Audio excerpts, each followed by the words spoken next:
Hi hello வணக்கம் friends.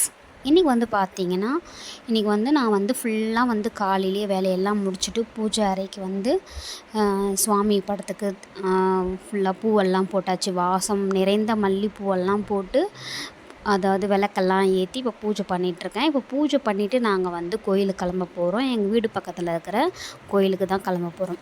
அதாவது நம்ம எந்த ஒரு கோயிலுக்கு போகிறதா இருந்தாலுமே வீட்டில் வந்து நம்ம வந்து பூஜை பண்ணணும். விளக்கேத்தி பூஜை பண்ணிவிட்டு அதுக்கப்புறமா தான் நம்ம வந்து கோயிலுக்கு போகணும். அப்படி போனால் ரொம்பவே விசேஷம், சிறப்பும் கூட.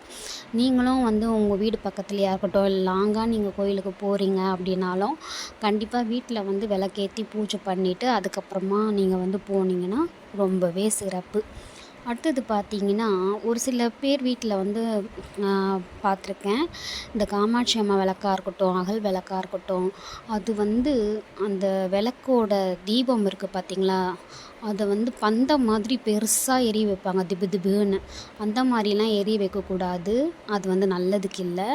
அதாவது ரொம்ப ஆக்ரோஷமான சாமிக்கு தான் வந்து அந்த மாதிரி ஏற்றுவாங்க. நம்ம வந்து சாந்த நிலையில் வந்து நம்ம வந்து எப்போவுமே வழிபடணும். அதாவது மல்லிப்பூவோட மொட்டு இருக்குது பார்த்தீங்களா, அந்த சைஸில் தான் வந்து தீபம் எரியணும். அதுதான் நம்ம வீட்டுக்கும் வந்து நல்ல சாந்தமாக இருக்கும். சுவாமிக்கும் கூட அந்தமாதிரி சாந்த நிலையில் வந்து இருக்கும். அந்த மாதிரி ஏற்றுங்க. தேங்க்யூ ஃபார் வாட்சிங்.